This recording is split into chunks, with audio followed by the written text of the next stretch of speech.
السلام عليكم، مرحبا بكم في مطبخ ام علي. الوصفه تاع اليوم ان شاء الله راح نديرو خبز الدار. بسم الله. عندنا كاس حليب دافي،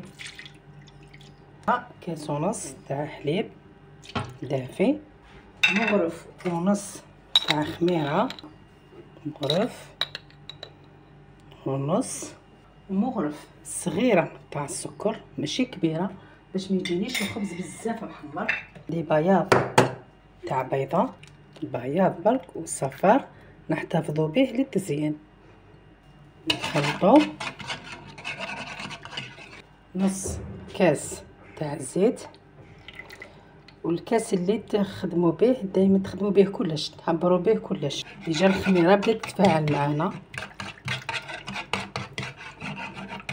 قشور برتقاله ولا قارص كيما حبيتي. خلط هذا الشيء كامل، هاد السوائل كامل نخلطوهم. نضيفوا 3 مغارف سميد يكونوا رطب. بسم الله. 1 2 3.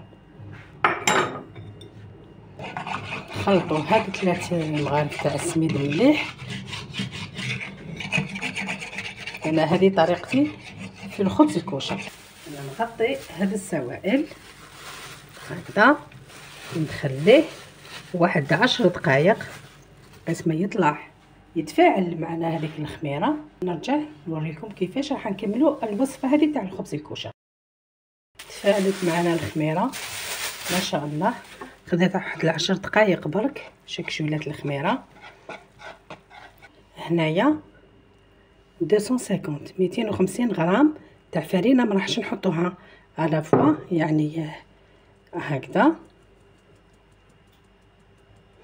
وندير فوق الفرينه الملح، هاوليك على حسب الذوق، كل واحد كيفاش يحب الملح كيف يديروا. هكذا نزيدو، ديروا بالعقل باسكو العجينه هذه ما تجيش يابسه.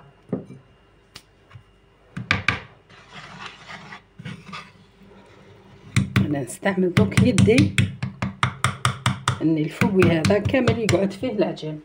نزيد ندير هذيك اللي بقات هكذا. لازم ننخلو الفرينه تاعنا. بسم الله.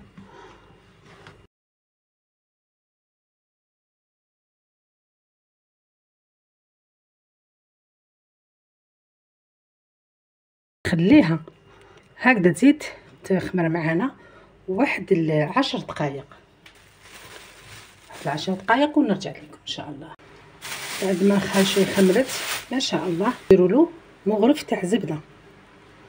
هنايا هاد الزبده نحكموا ندلكوها شويه بالزبده، ندخلوا لها هذيك الزبده كامل في العجينه.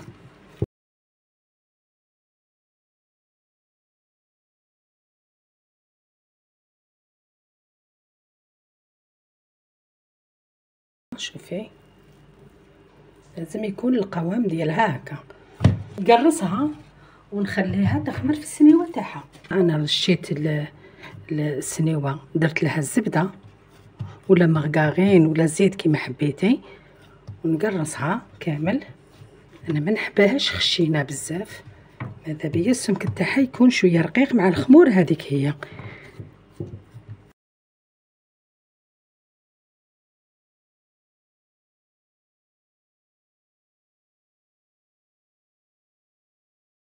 حبه تاع صفار تاع البيض نحطها هكا برك،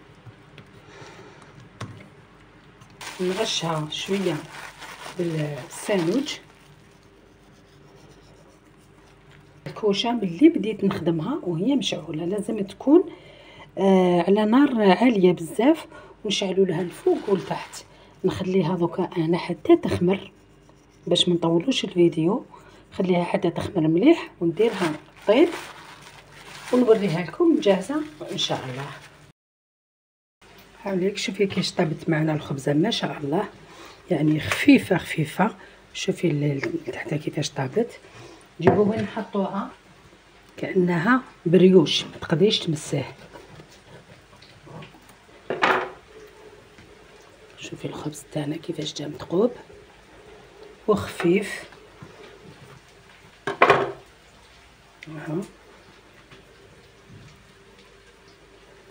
شوفي شحال خفيف. كولي بيه واش حبيتي، الجواز، قهوه تاع الصباح، كيما حبيتي. ان شاء الله يعجبك هذا الخبز. ما تنسينيش بالجيم والبارطاج، والى فيديو اخر، والسلام عليكم ورحمه الله تعالى وبركاته.